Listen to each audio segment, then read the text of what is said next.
Hey everyone, Jason Kress for UNB Sports Information. Today I'm joined with former Director of Athletics, Jim Bourne. Jim, thanks for meeting me today. Thank you, Jason, for the opportunity to be involved in this project. What drew you to UNB as a place of employment? Well, back in 1969, in the spring of 1969, I was working on my master's degree at Michigan State University. And I had the opportunity, along with working for a degree, working with the Michigan State football team and its head coach, Duffy Doherty. And Duffy came to me one day and said, Jim, you know, I've got a coach in Canada who's interested in looking for an assistant coach. And he said, if you're interested, he said, I'll write you a recommendation. So he gave me the fellow's name. His name was Don Loney. He was the head football coach at St. FX University in Antigonish, Nova Scotia. And so I sent in a resume. We had an interview over the phone. He offered me the position, and I started at St. Francis Xavier University in 1969 and was there for 2 years. The job opened up in 1971 here at UNB. Coach had left. And I got word of it, made application. I thought it was an interesting position, one, because it would be my first head coach's position, and secondly, it was closer to home for me. It was a 5-hour drive just to get to UNB, and of course my wife and I lived in the Midwest in the U.S., so it was 5 hours less driving. It had an airport that allowed me to fly out of Fredericton instead of driving to Halifax, which is 2 hours away from Antigonish. And the last thing was they had a McDonald's. What positions did you fill while you were here at UNB? Well, something that was attractive to me with the whole package as far as coming to UNB was the opportunity to teach at the university level. And I had the opportunity to teach undergraduate courses and a graduate course here. And considering the fact that, you know, if you were a football coach in the U.S., you would be in a position where you would basically be coaching football. You would have no other responsibilities at that university. In my case here, it allowed me to have the opportunity to teach along with coaching at the university, and it also gave me faculty status as far as tenure goes. You were the Director of Athletics for 16 years. What were some changes that you were the backbone behind? Well, Jason, when I came in 1983, the University of New Brunswick was experiencing a number of challenges, much like all the universities across Canada were, and that is in regards to fiscal restraint. It was no different for UNB. Our faculties, our departments, from the higher ups in administration were telling us that we were going to have to cut back, financially to our operating programs. And in the 16 years that I was here as Director of Athletics, every year I was told that there was less money than there was the year before. So obviously, to maintain the status quo or to enhance our programs, we were going to have to go outside the university to fundraise. And we did a number of these over those years, myself, the coaches, and the university itself helping us. Giving an example, the Helen Neal Campbell Trust Fund was set up through Chet and Helen Campbell, who were both graduates here at the University of New Brunswick. Helen was a former basketball player, a women's basketball player, and they contributed enough money that allowed us to provide somewhere around $15,000 a year to anything that we wanted to use it for during the course of one athletic year program. The Third Century Fund, which was just being started up in the early 80s by the Development Office, allowed our athletic programs to go in with our athletic excellence campaign. And this is where a number of our coaches were contacting people, alumnus, former student athletes, to solicit funds to put into our Athletic Excellence Campaign fund, and this would allow us to tap into that when we needed operating monies. The Garnet Copeland scholarship donation was by a former student athlete and fellow graduate in engineering that allowed us to provide a student athlete in the second, third, or fourth year that met the academic and the athletic criteria $1,000 towards their tuition. The Mark Jeffrey Scholarship Fund. Mark was a former student athlete in our hockey program here at UNB. He ended up being our assistant hockey coach with Mike Johnson during the 80s, and his passing because of an accident put us in a position where we as a committee started fundraising to supplement the Mark Jeffrey Fund. We took gate receipts from the Mark Jeffrey Memorial Game. We put it into this trust fund.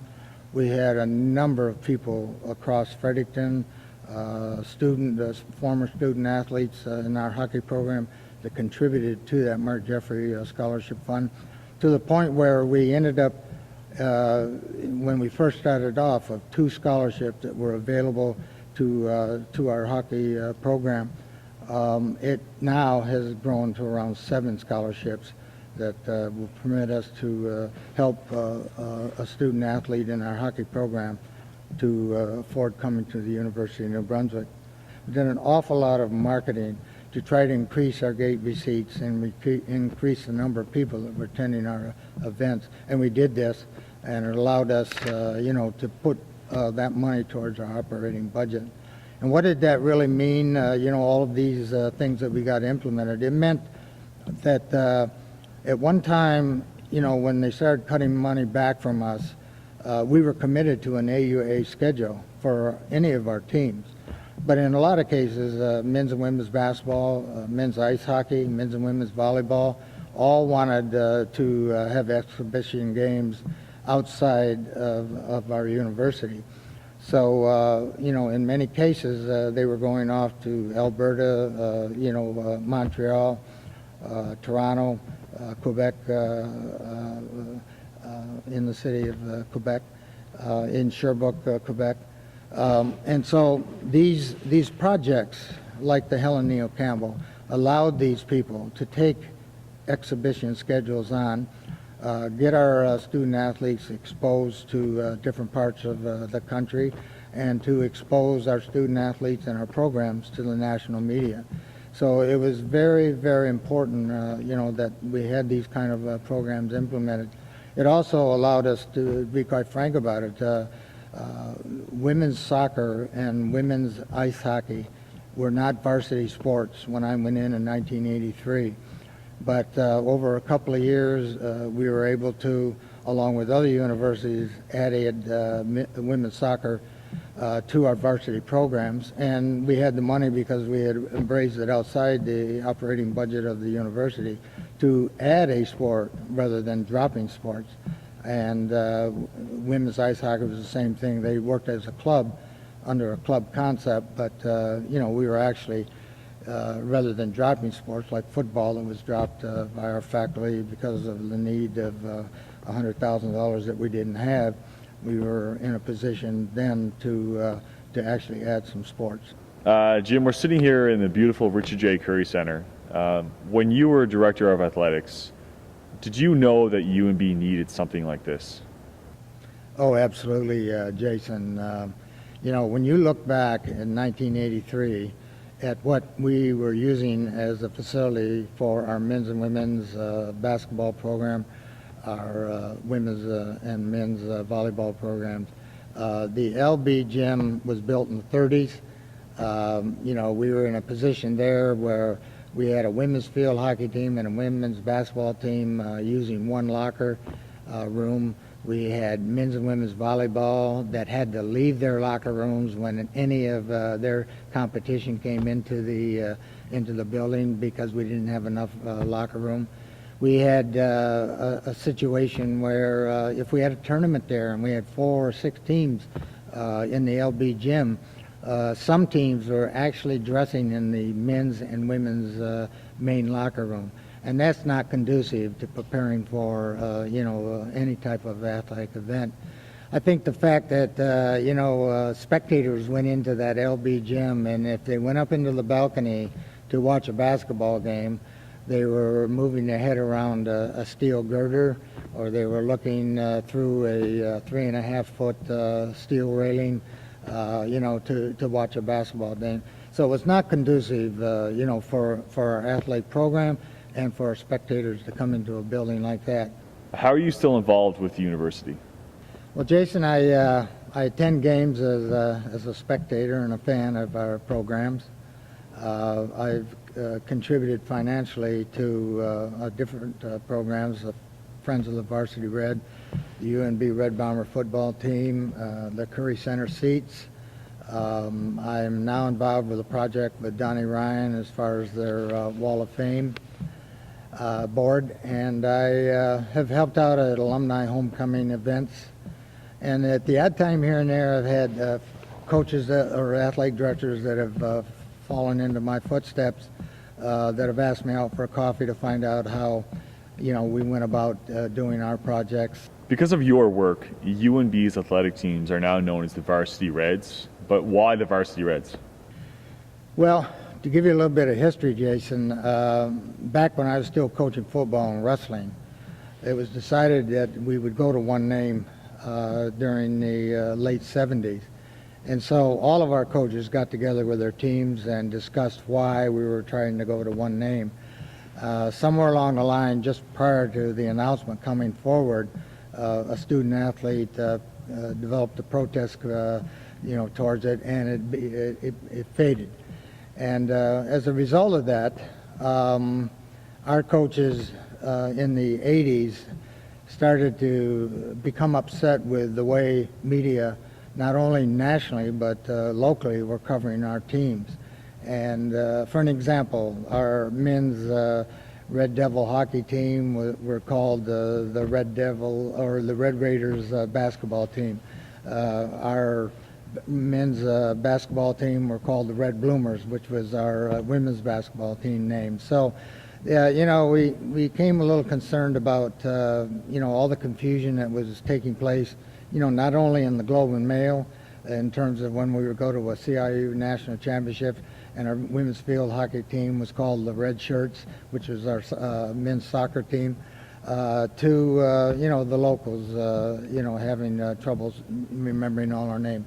So we made a decision by the coaches in a coaches meeting that we wanted to go to one name.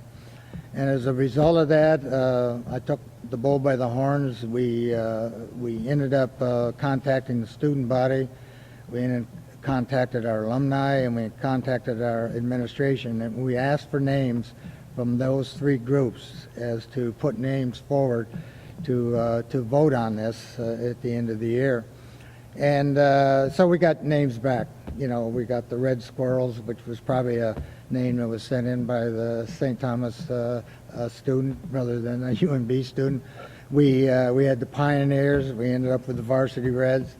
So we took a vote with those 3 groups by ballot, and we came forward at the end with not a big vote result, but in the end it ended up that the Varsity Reds were the name that people had chosen, or the majority of people had chosen. And I think to some degree it was kind of a takeoff from the University of Toronto, who calls their varsity program the Varsity Blues. So we ended up with the Varsity Reds as the name. What advice would you have for current Director of Athletics, John Richard? The advice I would give John, as I have given to a number of people over the years, is that I think my philosophy has always been that you're working with people rather than you for them or them for you. And it has worked for me throughout my 16 years as Director of Athletics. Jim, what would you consider your legacy to be here at UNB, and how do you want to be remembered? My legacy can't be a building like this unless I win the 649, the Powerball, the Mega Millions, and the Lotto Max all in one night. My name is not going to go on a building like the Richard Curry Center. And I don't think it'll ever go on a plaque, because I think there's more to be said in terms of what took place over the 16 years that I was in. And it's, you know, when I look back at the 16 years, you know, we were able to save sports in those 16 years. Women's volleyball and men's volleyball would not be here today if it wasn't for the fact that they were saved back 16 years ago. Women's soccer, same thing. We had money that is still being raised outside the university that was implemented during my 16 years as director of athletics that are still coming in. Jim, thank you for taking the time for this interview today. I really appreciate it. For UNB Sports Information, I'm Jason Kress. Thanks for watching.